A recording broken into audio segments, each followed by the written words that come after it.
بسم اللہ الرحمن الرحیم۔ قبر کا پہلا دن انسان کی زندگی کا نہایت اہم اور نازک دن ہوتا ہے۔ دنیا کی زندگی میں انسان جتنا بھی طاقتور، مالدار، عزت والا یا عیش و آرام میں ہو، جب وہ اس دنیا سے رخصت ہوتا ہے تو سب کچھ پیچھے چھوڑ دیتا ہے۔ اس کے ہاتھ میں صرف اس کے اعمال رہ جاتے ہیں۔ قبر وہ جگہ ہے جہاں سے اصل آخرت کی زندگی کی شروعات ہوتی ہے۔ حضور اکرم صلی اللہ علیہ وسلم نے اپنی احادیث میں بار بار ہمیں اس دن کے بارے میں خبردار فرمایا ہے تاکہ ہم دنیا میں غفلت نہ کریں اور آنے والی اس حقیقت کے لیے تیاری کرتے رہیں۔ جب انسان دنیا سے رخصت ہوتا ہے تو سب سے پہلے موت کا مرحلہ آتا ہے۔ موت کے وقت فرشتے آتے ہیں۔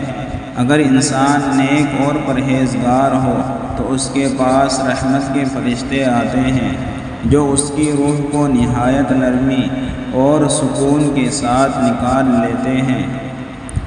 حضور اکرم صلی اللہ علیہ وسلم نے فرمایا کہ نیک بندے کی روح ایسے نکلتی ہے جیسے پانی کے پیالے سے قطرہ بہہ جائے، اور اگر انسان بدعمال اور گناہوں میں ڈوبا ہوا ہو تو اس کے پاس سخت اور عذاب دینے والے فرشتے آتے ہیں اور اس کی روح کو سختی کے ساتھ کھینچ کر نکال لیتے ہیں، جیسے کانٹوں والی شاخ کو گیلی اون میں گھسیٹا جائے۔ قبر کے پہلے دن کو اصل میں ابتدا کا امتحان کہا جا سکتا ہے۔ حدیث میں آتا ہے کہ جب میت کو دفن کر دیا جاتا ہے اور لوگ واپس چلے جاتے ہیں تو مردہ ان کے قدموں کی آہٹ سنتا ہے۔ اسی وقت دو فرشتے منکر اور نکیر اس کے پاس آتے ہیں۔ وہ نہایت ہیبت ناک شکل والے فرشتے ہوتے ہیں۔ ان کی آنکھیں آگ کی طرح چمکتی ہیں اور ان کی آواز بجلی کی کڑک جیسی ہوتی ہے۔ وہ مردے کو جھٹکا دیتے ہیں اور اس سے سوال کرتے ہیں۔ پہلا سوال ہوتا ہے، تیرا رب کون ہے؟ اگر دنیا میں ایمان مضبوط تھا اور اللہ کو دل سے رب مانا تھا تو جواب آئے گا، میرا رب اللہ ہے۔ پھر دوسرا سوال ہوتا ہے، تیرا دین کیا ہے؟ نیک انسان کہتا ہے، میرا دین اسلام ہے۔ تیسرا سوال ہوتا ہے، یہ شخص کون ہے جو تم میں بھیجا گیا تھا؟ یعنی رسول اللہ صلی اللہ علیہ وسلم کے بارے میں پوچھا جاتا ہے۔ ایمان والا جواب دیتا ہے، یہ اللہ کے رسول صلی اللہ علیہ وسلم ہیں۔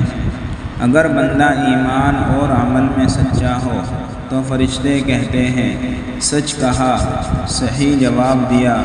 پھر اس کے لیے قبر کو کشادہ یعنی کھول دیا جاتا ہے۔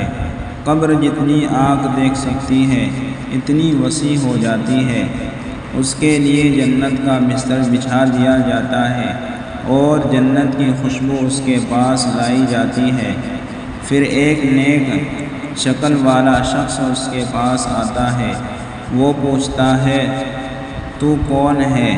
وہ جواب دیتا ہے، میں تیرے نیک اعمال ہوں جو دنیا میں تو نے کیے تھے، اب میں تیرے ساتھ رہوں گا۔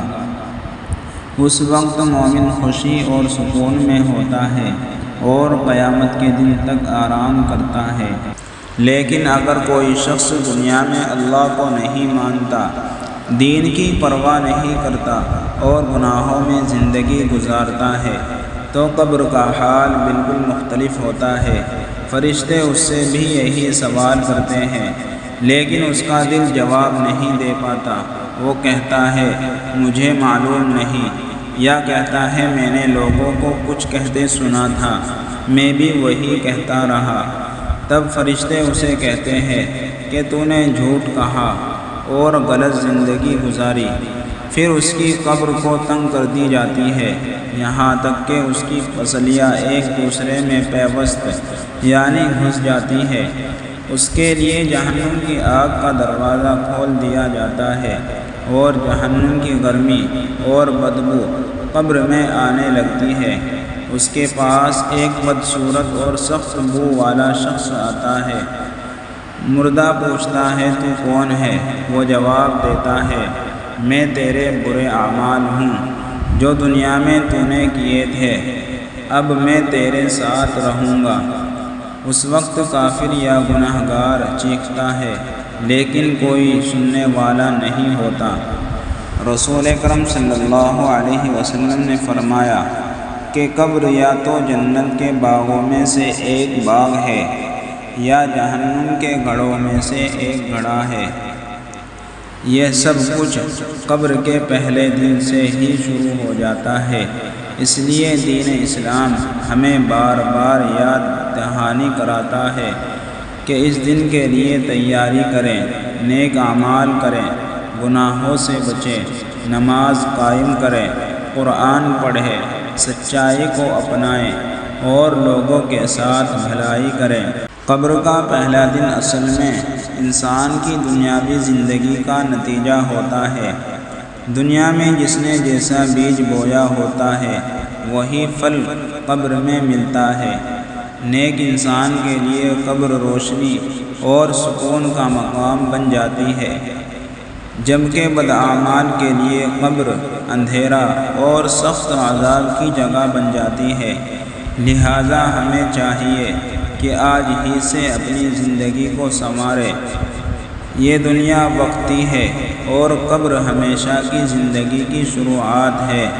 حضور اکرم صلی اللہ علیہ وسلم نے فرمایا عقل مند وہ ہے جو اپنے نفس کا محاسبہ کرے اور موت کے بعد کے لیے عمل کرے۔